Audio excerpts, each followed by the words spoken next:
Weighing 325 pounds, Mark and his wife Sarah, who had lost friends due to heart attacks, faced concerns about Mark's health. To address this, Sarah limited their intimate moments to 4 times a year, contingent on Mark's weight loss goals. These occasions were Valentine's Day, their anniversary, and both of their birthdays. Over 2 years, Mark managed to lose a significant amount of weight, reaching around 207 pounds. However, he contemplated quitting after shedding 118 pounds, as the journey had been challenging. When Mark expressed his desire to quit, Sarah firmly refused and issued a threat. If Mark quit, he would only receive intimacy 4 times a year, and Sarah would seek fulfillment elsewhere due to her needs. This threat shook the foundation of their marriage. In the moments following Sarah's threat, Mark looked at her with shock and confusion. As she witnessed sadness and hurt in his eyes, the foundation of their marriage cracked. His emotions shifted from sadness to anger and disgust, causing the marriage's foundation to crumble. Sarah realized immediately that she had made a grave mistake. She had pushed Mark to his limits for her desires for weight loss and then threatened infidelity as punishment. Sarah questioned her actions, recognizing the impact on Mark. Mark expressed frustration, emphasizing the tremendous effort he put into losing over 100 pounds for Sarah's sake. He accused her of using intimacy as a tool to manipulate him and expressed disappointment at her reward of continued deprivation and potential infidelity. Mark believed Sarah had jeopardized their marriage, introducing chaos into their home. He questioned her trustworthiness and speculated about her thoughts of infidelity throughout their 2-year journey. In conclusion, Mark felt Sarah had ruined their marriage, leaving him uncertain about what to believe. Sarah expressed regret, insisting that she never intended to engage in infidelity. Despite her plea, Mark questioned the credibility of her words. He conveyed his seriousness about the situation and left the kitchen table, heading into the garage to contemplate the situation.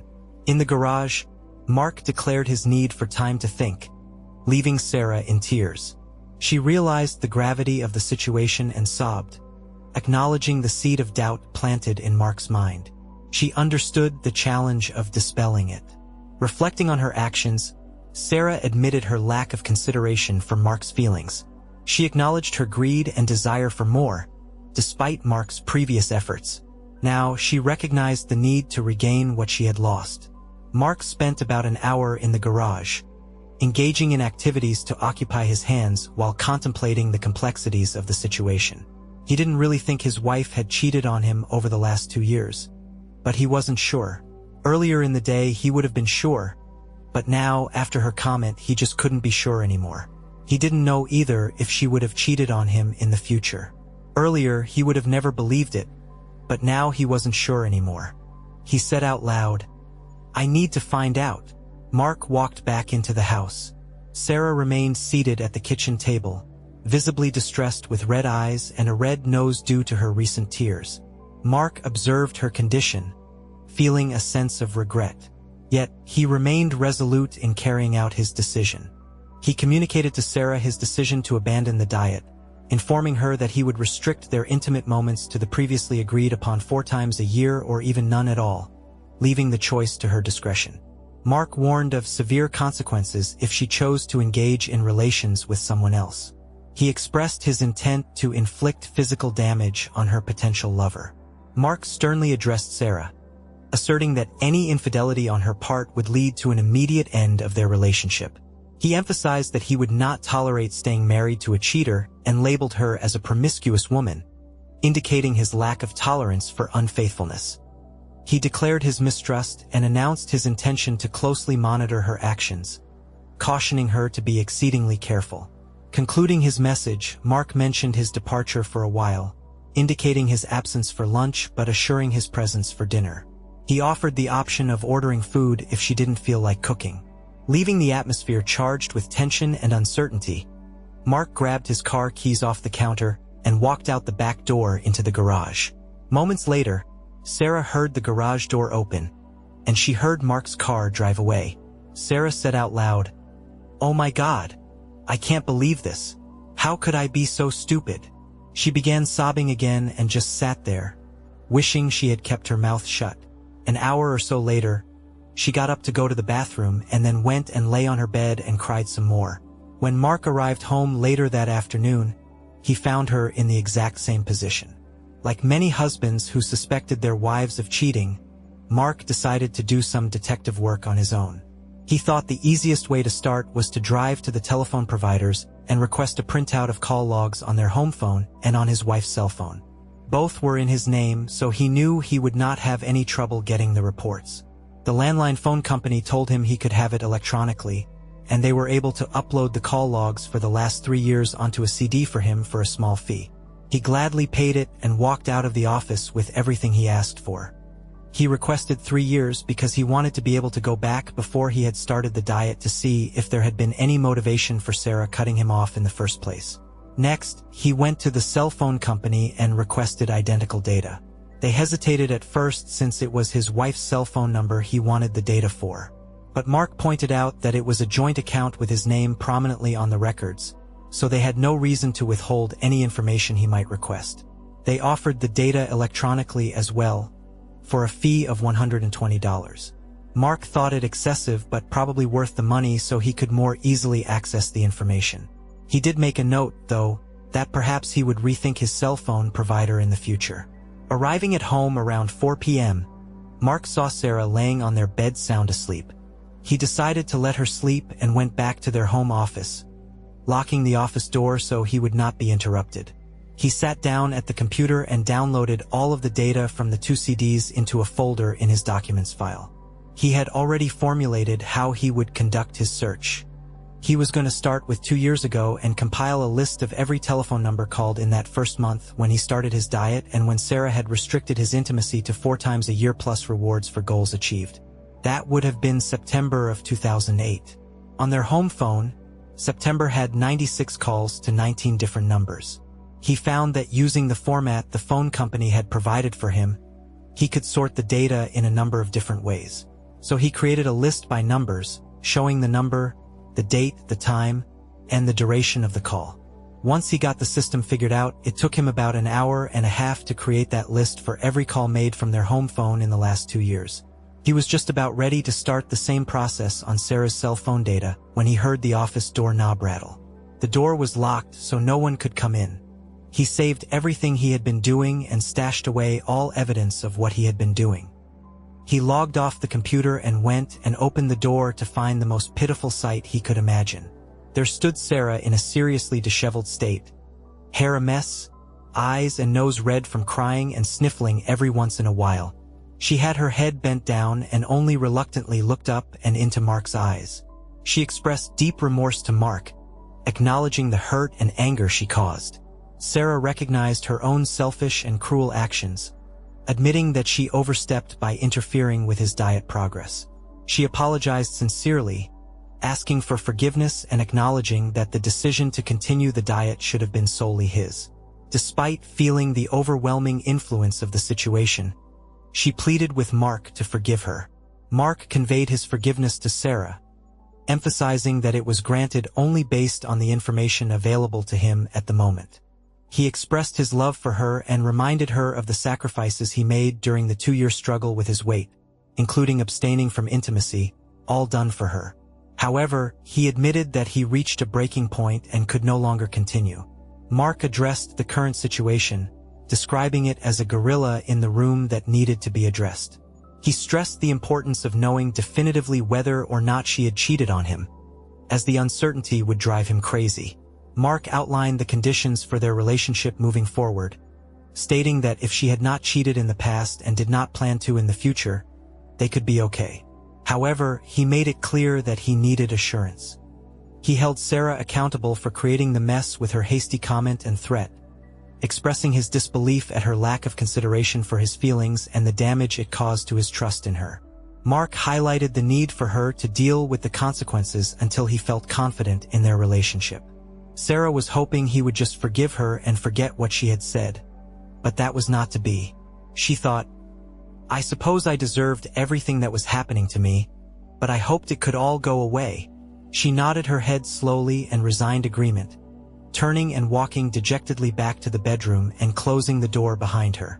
She lay on her bed again, not sobbing but with tears streaking her face. Mark opened the bedroom door and asked Sarah if she wanted something to eat. Sarah said, "No, Mark, I am not hungry." Mark walked out to his car and drove off again to a place nearby called Grisham's. He and Sarah had gone there for drinks many times, and their food was excellent. He knew he could have a few beers and a greasy but delicious bacon cheeseburger. In the 2 years previous, he had not had more than 2 beers in a week's time and not 1 bacon cheeseburger. Tonight, he was going to give in and have what he wanted. He knew that he would never allow himself to get overweight like he had been before, but tonight he was going to splurge and enjoy his dinner, even though his heart was breaking. When he got home, he went back to the office and began working on the call log from Sarah's cell phone. Because he already knew the drill, it was easier to finish the cell phone list, and he was done in half the time. After reviewing the 2 lists, Mark determined that over the course of 2 years, they had 3,482 calls, made in total from a total of 45 different telephone numbers. He decided to sort the calls by telephone number and had some surprising results.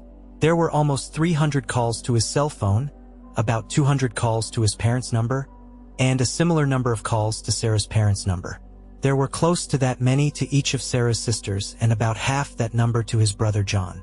In addition, there was a scattering of calls to various friends whom Mark recognized the numbers and a few to other numbers he didn't recognize. Going down the list, he discovered that there were over 200 calls to a number he didn't recognize and another 50+ calls to a second number he didn't recognize. Then he realized there were some calls, 30 or more, to additional numbers that were made over the course of 2 years. He assumed those might be hair salons, stores, churches, etc. None of those statistics bothered Mark much, so he just noted them and went back to the 2 major unrecognizable numbers.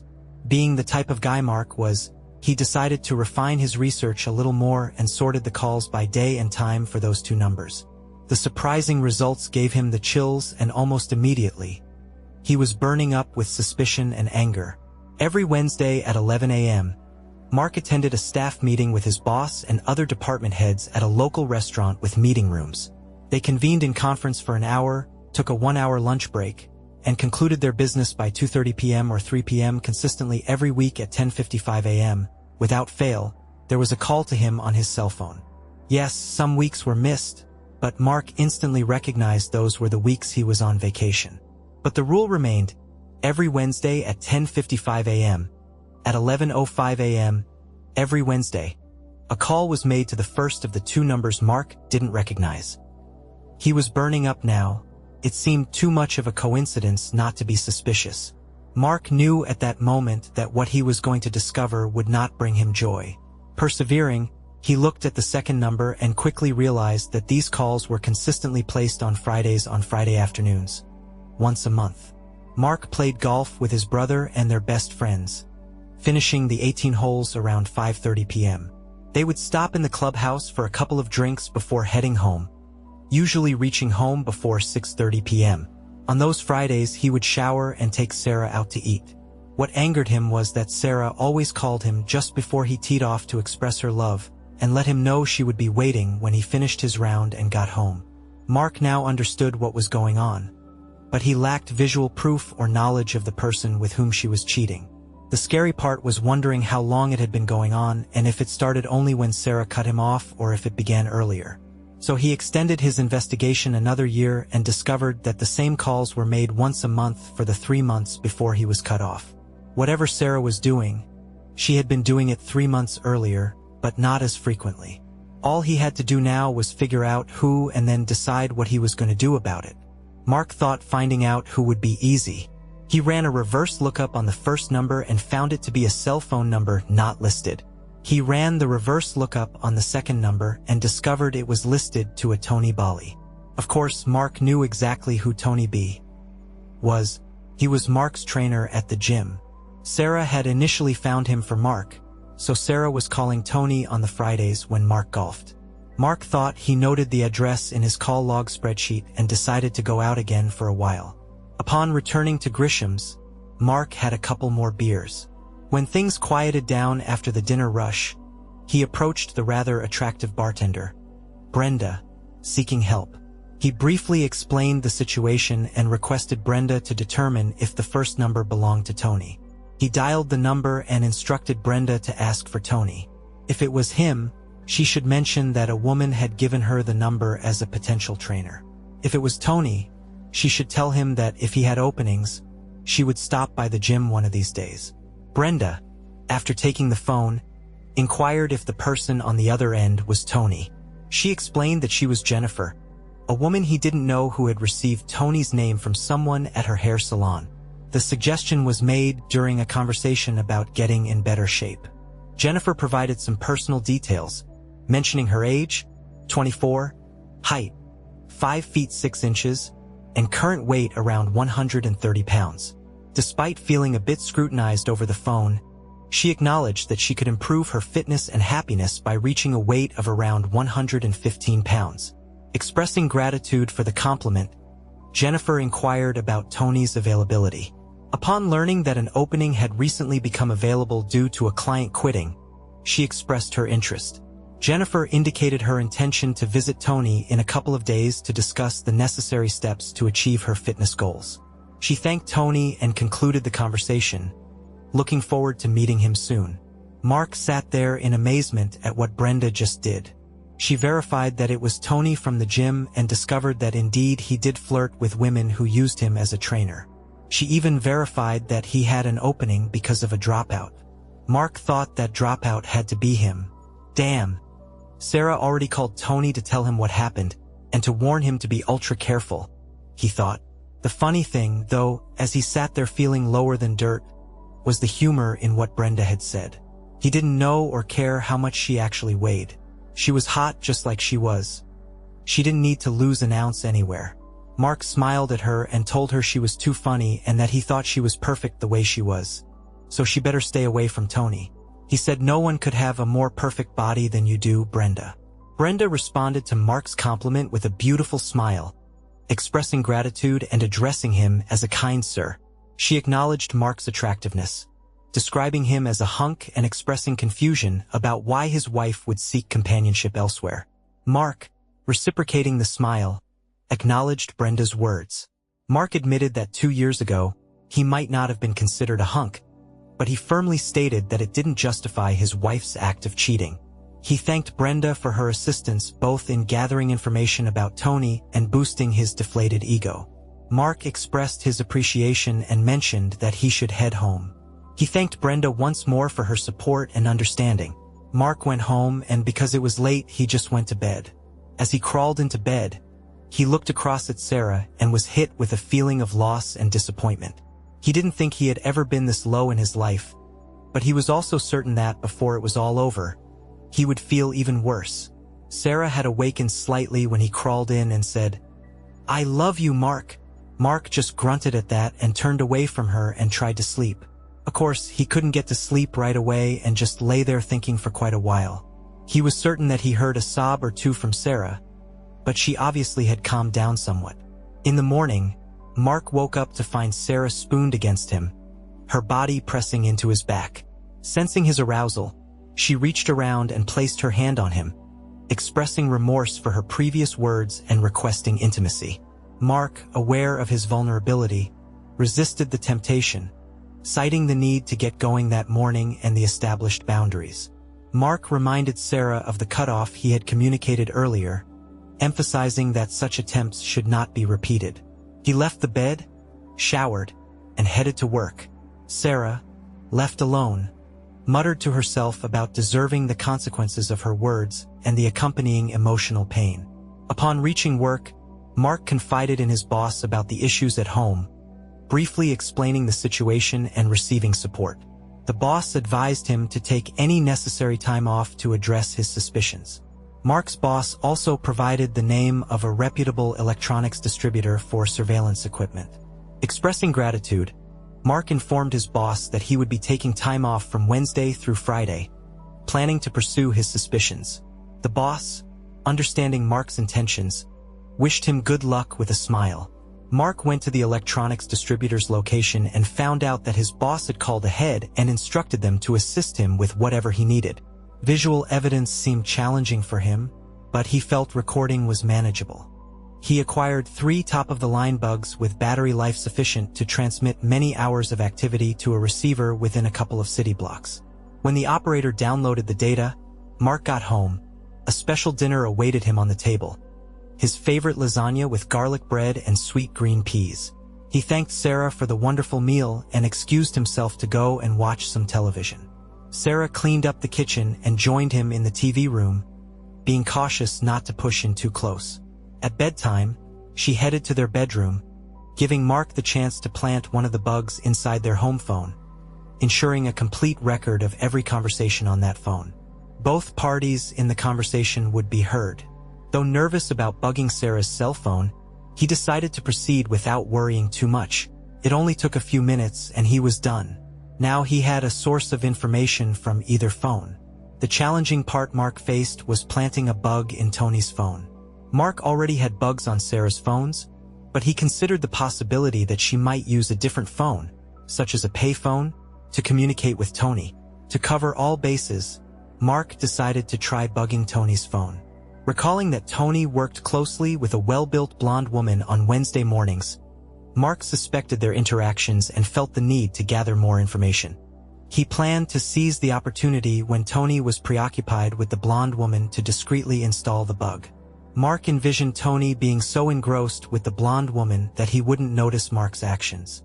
He went to the gym and saw Tony's phone sitting on his towel about 10:50 a.m. from where Tony was with the blonde. It would be risky to get the phone, but he thought, "What the hell do I have to lose?" He snuck in, slipped the phone into his pocket, backed out of the gym, and went into the men's room. There, he easily inserted the bug into Tony's phone. The tricky part would be getting the phone back on the towel. When he returned to the gym, he could see that Tony was wrapping it up with the blonde. He knew he would never make it to the towel and back without being spotted. Damn, he thought, how am I going to do this? After a few seconds, he decided to try to slide the phone across the floor to the towel, hoping to get it close enough so Tony wouldn't be suspicious. It involved some risk, but he went ahead and slid the phone. Despite making some noise, Tony, engrossed in the blonde, remained oblivious. Fortunately, he slid it forcefully enough for it to reach the towel, hitting it hard and sliding underneath. It was perfect. Mark believed there was no way Tony could be suspicious now, so he swiftly left the gym. At precisely 10:55 a.m., his cell phone rang. It was Sarah. She said she wanted to talk before his meeting. Of course, Mark never disclosed he was off work the rest of the week, let alone skipping the meeting. After about 10 minutes, Mark began monitoring the bugs using the receiver from his car. Tony's phone rang, and he picked up quickly. Tony greeted Sarah, asking if she wanted to meet at his house as usual. Sarah expressed caution, stating Mark was highly suspicious, and they might need to quit meeting for a while to avoid trouble. Tony grumbled, reluctant to give up their encounters. Mark groaned as he heard Sarah's response, acknowledging the risk. She admitted that the first time they had intimacy, she knew she'd do anything to be with him. She initially cut Mark off to enjoy their time more with Tony, though she loved him. She couldn't take the chance now. She suggested they might resume their weekly encounters in a few weeks, but in the meantime, Tony would have to be content with one of his other girlfriends. Sarah wasn't jealous of Tony's other relationships and proposed considering meeting on the Fridays Mark went golfing. She needed time to think about it and promised to let Tony know if it could work out. Mark had suffered enough. Making him sick and angry, he was determined to get revenge. Having endured Tony's advances even before he started the diet, she had used the diet as an excuse to enhance her encounters with Tony for the past 2.5 years. Sarah had been meeting with Tony every Wednesday and on the monthly golfing Fridays, totaling over 100 encounters. Mark questioned how she could claim to love him while engaging in such behavior and speculated about the possibility of other involvements. Regardless, Tony's involvement alone was enough for Mark to decide on revenge against both of them. Over the next 2 days, Mark devised plans, established contacts, and ensured favorable conditions for the weekend. Monitoring phone taps, Mark discovered that Sarah had arranged a beautician appointment for Friday morning. In a conversation on Thursday with her beautician, Janine, Sarah explained her desire for a new and sexy hairstyle to distract Mark from suspicions of infidelity. She mentioned the intention to purchase provocative lingerie to further divert his attention. When asked about Tony, Sarah admitted she might temporarily reduce their encounters but laughed it off, suggesting it wasn't a permanent decision. Despite the laughter, Mark felt devastated by the revelations. Yet, his anger began to drive him, burying the hurt deep inside. Tony initiated contact on Friday, proposing an immediate rendezvous with Sarah. She expressed her intense desire but conveyed her reluctance due to the risk involved, asking for patience until Mark's suspicions subsided. With each conversation, Mark's heartbreak deepened, struggling to comprehend any love in their relationship. He perceived Sarah's actions as purely selfish, devoid of concern or respect for him. Mark pondered where things had gone wrong but remained determined to carry out his revenge. On Saturday, after lunch, the doorbell rang, and Sarah opened it to find Brenda, who introduced herself as a friend of Mark's. Brenda mentioned Mark's approval for her to spend time by the pool. Sarah, taken aback, agreed to show her to the pool. However, Brenda noticed Sarah's lack of a smile, and a subtle smile appeared on her face. Shortly after, Sally and Linda arrived, both informing Sarah that Mark had invited them to use the pool. They shared their connections with Mark, Sally having worked with him for years and Linda having served them at Grisham's. Sarah, confronted with the presence of 3 attractive women, began to feel uneasy, contemplating various possibilities. The 3 women settled on chaise lounge chairs, applying suntan lotion to themselves. It didn't take them long to agree to apply sunscreen to each other to ensure they didn't miss any spots. Once they were thoroughly coated, they lay on the loungers and began soaking in the sun. Shortly afterward, they decided an all-over tan would be better. Each woman tied the strings on their bikini tops and dropped them on the towel beside the lounger. Sarah was upset and wanted to ask them to leave, but since Mark had invited them, she had to tread lightly, knowing she was already on thin ice with him. At 3:30 p.m., Brenda approached Sarah and took a seat, revealing that she worked as a bartender at Grisham's. She disclosed that on the night Sarah issued the ultimatum, Mark had stopped by for a few drinks and shared all the details about their situation. Sarah appeared startled, and Brenda expressed her belief that Sarah had made a significant mistake.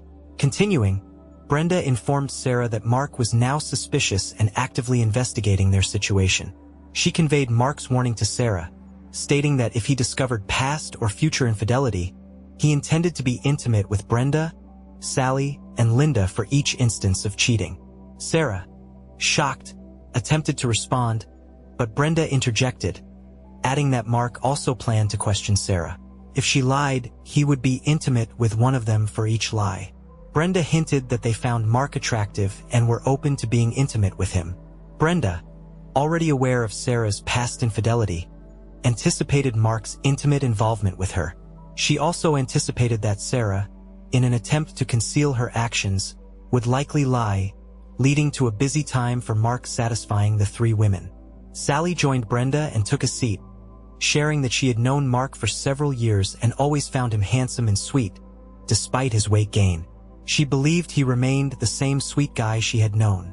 Sally admitted to having a crush on him, which had only intensified since he lost the excess weight. She acknowledged the troubles between Sarah and Mark and expressed her willingness to pursue a relationship with Mark, stating that he could have her anytime he wanted. Linda also chimed in, expressing that she had been observing Sarah and Mark for a couple of years. She noticed the love Mark showed for Sarah and made it clear that she had her eye on them. Linda's statement suggested her interest in Mark and her observation of their relationship dynamic. Linda acknowledged Mark's kindness and consideration towards Sarah, expressing admiration for their relationship. She mentioned feeling fortunate to witness such a loving connection and admitted to fantasizing about being in Sarah's position. Linda acknowledged Mark's remarkable weight loss of 118 pounds to make Sarah happy and his transformation into a hunk. She conveyed her admiration for him and expressed a desire to have a man like him in her life. At precisely 4 p.m., as planned, Mark walked out onto the pool deck, observing the presence of Sarah and the 3 women. He greeted Sarah and commented on the women's improved tans. Mark playfully remarked on the women's beautiful bodies, suggesting they might give him a hard time. He encouraged Sarah to join in the playful banter and jokingly asked why she hadn't removed her top. Sarah, upset by the afternoon's events, reluctantly complied. Mark then posed 2 questions to Sarah, emphasizing the need for honest answers. He inquired if at any point during their marriage, she had cheated on him. Sarah firmly denied any infidelity. Mark pressed further, specifically mentioning Tony from the gym. Sarah maintained her denial, expressing confusion about where such an idea originated. Mark continued to question Sarah about her involvement with Tony, mentioning their regular Wednesday meetings and Friday afternoons when he played golf. Despite Mark's detailed knowledge of her affair, Sarah, shocked, stuck to her denial, hoping he lacked concrete evidence. Each of the women present, Brenda, Sally, and Linda, sat with satisfied grins, anticipating the unfolding revelation. Mark proceeded to expose the evidence he had gathered, including phone logs from both the landline and Sarah's cell phone. He described the pattern of calls, pointing out the regularity of her contact with Tony. Mark even had Brenda call the number, confirming it belonged to Tony. Although Mark didn't possess pictures of Sarah and Tony together, he expressed his conviction that the weekly calls were not innocent. In shock, Sarah realized the extent of Mark's knowledge, understanding that their relationship was about to face significant challenges. As she attempted to respond, Mark intervened, stating that there was little to be said and nothing that could convince him of her innocence. Despite his deep love for her, Mark admitted that his current emotions hurt, disgust, and anger outweighed his love. Mark introduced the 3 women, Sally, Linda, and Brenda, explaining their connections to him. He described Sally as a longtime work associate, acknowledging her beauty and sweetness. Mark disclosed that he was aware of Sally's crush on him but never acted on it out of respect for his marriage to Sarah. Sally smiled, recognizing their genuine friendship. Linda's acquaintance with Mark began during their visits to Grisham's when she served them. Mark revealed Linda's fantasy of being with them, emphasizing her admiration for him. He complimented Linda's physical attributes, particularly praising her chest. Mark expressed his intention to indulge in the experience with Linda. Brenda, the newest acquaintance, was introduced as a seasoned bartender who showed empathy and compassion during a conversation about Mark's distress at Grisham's. Mark highlighted Brenda's assistance in obtaining information and forming a connection with her. As Mark spoke, Sarah teetered on the edge of a breakdown, visibly emotional. Tears flowed, and her breathing became erratic. Despite her desire to convey something to Mark, she remained silent. Mark, acknowledging the interest expressed by the 3 women, revealed his anticipation of enjoying intimate encounters with them, exploring sensuality in every aspect.